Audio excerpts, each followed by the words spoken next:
Final ഔട്ടാണ് നമ്മൾ ഈ കാണുന്നത്. ഗ്ലാസ്സിന് പുറത്തുള്ള സൂപ്പറായിട്ടുള്ള വിഷ്വല്. നമ്മളിത് ചെയ്തതിന് ശേഷം മഴ പെയ്ത് വെള്ളം കയറിയിരിക്കണേന് നമ്മുടെ കിച്ചൺ ഏരിയ ഭാഗം മുകളിലെ കബോർഡ്സുകളൊക്കെ ഇൻസൈഡൊക്കെ തുടച്ചു അറേഞ്ച് ചെയ്തു. ഇതൊക്കെ റീഫിറ്റ് ചെയ്ത് വാഷ് ചെയ്തിട്ടാണ് ഈ സാധനങ്ങളൊക്കെ വാഷ് ചെയ്തിട്ടാണ് ഫിറ്റ് ചെയ്തിരിക്കുന്നത്. പണിക്കാരുടെ ഡ്രസ്സാണ്.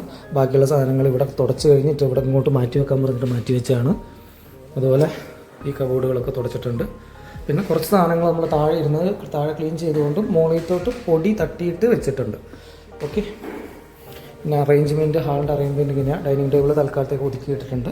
നമ്മുടെ ബെഡ്റൂമാണ് നമ്മളിങ്ങനെയാണ് ചെയ്തിരിക്കുന്നത്. ബെഡൊക്കെ വാക്വം ചെയ്തിട്ടിരിക്കുകയാണ് നമ്മളിപ്പം. വിൻഡോസൊക്കെ ചെയ്തു. പരമാവധി 2 സൈഡിലും ചെയ്യാൻ പറ്റുന്നതൊക്കെ ചെയ്തിട്ടുണ്ട്. ഈ മുകളിലത്തെ കബോർഡുകളൊക്കെ തുറന്നു കുറച്ചു.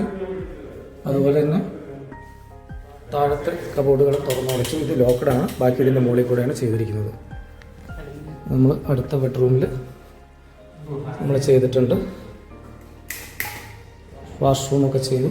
നീറ്റായിട്ട് പരമാവധി നീറ്റാക്കി ഫാനൊക്കെ നമ്മൾ ക്ലീൻ ചെയ്തിട്ടുണ്ട്. ഫ്ലോർ കണ്ടീഷൻ, ഗ്ലാസ് കണ്ടീഷൻ എല്ലാം ഡാമേജ് അല്ലാത്ത ഗ്ലാസ്സുകളൊക്കെ പ്യുവറായിട്ട് വന്നിട്ടുണ്ട്. ഓക്കെ. ഷവറിൻ്റെ ടോപ്പ് ഏരിയ ക്ലീൻ ചെയ്തിട്ടുണ്ട്. പിന്നെ ഈ കബോർഡ് ഇവിടെയാണ്. ഇവിടുത്തെ ജനലിൽ നമുക്ക് ഇവിടെ AC ഉള്ളതുകൊണ്ട് ചെറിയൊരു ഏരിയ നമുക്ക് ചെയ്യാൻ കൈ എത്തുന്നില്ല. ആക്സസബിൾ ഇല്ലാത്തതുകൊണ്ട് ചെയ്തിട്ടില്ല. പിന്നെ ഗീസറും കാര്യം രണ്ടെണ്ണം ഇതിൻ്റെ മുകളിൽ തുടച്ച് വെച്ചിട്ടുണ്ട്. ഇതിൻ്റെ പൊടി പിടിച്ചിട്ടുണ്ട്. വേറെ നമ്മൾ ഷാമ്പൂ ഒന്നും ചെയ്തിട്ടില്ല. ഇത് ലാസ്റ്റ് ബെഡ്റൂം. ഇതിൻ്റെ വാഷ്റൂമിൻ്റെ അവസ്ഥയാണ്. നീറ്റായി ചെയ്യാൻ പറ്റിയിട്ടുണ്ടെന്ന് വിചാരിക്കുന്നു. നമ്മൾ ഈ ടേബിൾ ഇവിടെയാണ് അറേഞ്ച് ചെയ്തിരിക്കുന്നത്. അതിൻ്റെ സൈഡിലായിട്ട് സൈഡ് ടേബിൾ, പിന്നെ ഇവിടെ ഒരു റൗണ്ട് ടേബിൾ.